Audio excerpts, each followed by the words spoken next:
Hello guys అందరికి. Welcome to our channel movie with Vivek.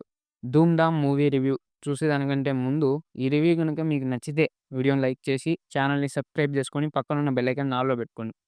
ఇక ఈ మూవీ యొక్క ప్లాట్ లైన్ ఏంటంటే హీరో పేరు కార్తీక్. కార్తీక్‌కి వాళ్ళ నాన్నకి ఇద్దరికీ ఒకరి మీద ఒకరికి అమితమైన ప్రేమ. ఆ ప్రేమ వల్ల ఇద్దరు గూడా ఒకరి కోసం ఒకరు ఒక పెద్ద మిస్టేక్ జేస్తారు. ఇంతకీ వాళ్ళు చేసిన ఆ మిస్టేక్ ఏంటి? వాటిని ఎలా సరిదిద్దుకున్నారు అనేదే స్టోరీ లైన్. ఇక ఓవరాల్‌గా మూవీ ఎలా అనిపించింది అంటే ఫస్ట్ హాఫు బాగా గుంటలున్న మట్టి రోడ్డు మీద వెళ్తది.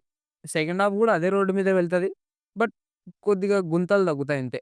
ముందుగా అయితే ఈ మూవీ యొక్క నెగెటివ్స్ గురించి మాట్లాడుకుందాం. మూవీ కాన్సెప్ట్ అయితే కొత్తగా ఏమి ఉండదండి. హీరో, హీరోయిన్ ప్రేమించుకోవడం, హీరో ఫ్యామిలీకి, హీరోయిన్ ఫ్యామిలీకి ఏవో పాతపగలుండటం. ఇలా రెగ్యులర్ కాన్సెప్ట్ విత్ రెగ్యులర్ టెంప్లేట్‌తో వెళ్తది. ఇక ఆ తర్వాత హీరో ఫ్రెండ్స్‌కి అండ్ హీరోయిన్ ఫ్రెండ్స్‌కి ఏం పెద్ద స్కోప్ ఏమి ఉండదండి. కనీసం హీరో ఫ్రెండ్స్‌కైనా పర్వాలేదు. ఏదో చిన్నపాటి స్కోప్ ఉంటుంది. ఇంకా హీరోయిన్ ఫ్రెండ్స్ అయితే ఏదో హీరోయిన్‌తో పాటు హ్యాండ్ బ్యాగ్‌లేసుకొనొస్తారు. హీరోయిన్‌తో పాటు హ్యాండ్ బ్యాగ్‌లేసుకొని వెళ్తారు అంతే. పర్ఫార్మెన్సెస్ వైస్ హీరోయిన్ యాక్టింగ్ అయితే క్రింజ్ అనిపిస్తది. హీరో యొక్క గెస్చర్స్ ఏం బాగుండవు. ఏదో ఫోర్స్‌డ్‌గా యాక్ట్ చేసినట్లుంటుంది.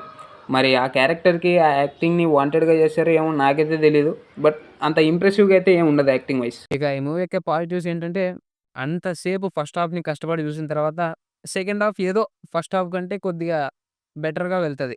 ఫా ఫాదర్ అండ్ సన్ మధ్య ఉండే ఆ అతి ప్రేమ వల్ల కలిగే లాభాలను, నష్టాలను బాగా చూపిచ్చారు. ఇంకా 'వెన్నెల కిషోర్' గారి క్యారెక్టర్ డిజైనింగ్ అయితే కొద్దిగా పర్వాలేదు. అంటే ఆయన ఈ మధ్య కాలంలో తీసిన మూవీస్‌లో ఈ క్యారెక్టర్ కొద్దిగా okay. At the end of the day expected climax అయినా సరే ఏదో మూవీ అయిపోయింది గదా! అనే చిన్నపాటి సాటిస్ఫాక్షన్ అంతే. ఈ మూవీ రేటింగ్ వచ్చేసి ఇది నా వరకు మాత్రమే 2/5. ఈ రివ్యూ గనుక మీకు నచ్చినట్లయితే వీడియోని లైక్ చేసి ఛానెల్‌ని సబ్స్క్రైబ్ చేసుకొని పక్కనున్న బెల్ ఐకాన్ ఆల్‌లో పెట్టుకోండి. Thank you all. Thank you so much.